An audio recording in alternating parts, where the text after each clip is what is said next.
வணக்கம் நண்பர்களே.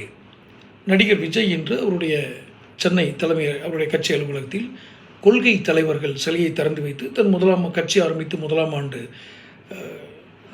நிறைவையும் சில மாவட்ட அமைப்பிலான பதவியில் உள்ளவர்களுக்கு நியமன ஆணை வழங்கும் நிகழ்ச்சியை நடத்தியிருக்கிறார். தொடர்ந்து ஒரு நிகழ்ச்சி நடத்திட்டு வர்றார், மாவட்ட செயலாளர் இதெல்லாம். இருந்தாலும் இன்றைக்கு முதலாம் ஆண்டு, அந்த கட்சி தொடங்கி முதலாம் ஆண்டு என்பதால், அந்த தினம் என்பதால் ஒரு கூடுதலான நிகழ்ச்சி நடைபெற்றிருக்கிறது.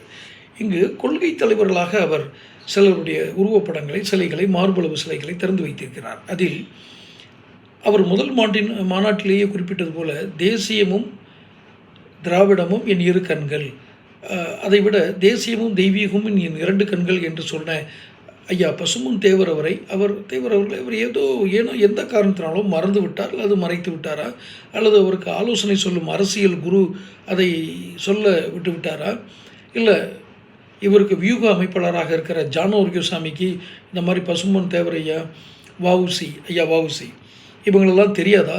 இவர்களெல்லாம் கொள்கை தலைவர்களாக அறிவிக்கும் அளவுக்கு நடிகர் விஜய்க்கு இருக்கும் கொள்கைகளுக்கு இவர்களெல்லாம் எதிரானவர்களா? நான் கூறிய இரண்டு தலைவர்களும், பசும்பொன் ஐயா தேவரையா அவர்களும் வஉசி அவர்களும் எதிரானவர்களா? ஏன் இவர் இவர் இரண்டு பேரையும் மறந்து போகிறாரு? பசும்பொன் தேவரையா தேசியமும் தெய்வீகம் இரு கண்கள்னு சொன்னவங்க. இவர் தேசியமும் திராவிடமும் ஒன்றுன்னு சொல்கிறாரு. ஒரு குழப்பமான பிழையான அரசியல் தொடக்கத்தில் தான் விஜய் தொடக்கங்களில் இருப்பதாக நான் கருதுகிறேன். இது என்னுடைய தனிப்பட்ட கருத்து. இது எந்த கட்சிக்காகவோ இல்லை வேறு யாருடைய கருத்துக்களையும் நான் இது பண்ணல. ஆனால் மார்பளவு உருவமுள்ள சிலைகள் திறந்திருக்கிறார் கொள்கை தலைவர்களுக்கு என்றால், இந்த இருவரையும் ஏன் மறந்தார்? இந்த இருவரும் அவர் கொள்கை தலைவர்களாக ஏற்றுக்கொள்ளவில்லையா, அல்லது ஏற்றுக்கொள்ளும் அளவிற்கு இவர்கள் இருவரிடமும் கொள்கை இல்லை என நடிகர் விஜய் நினைக்கிறாரா?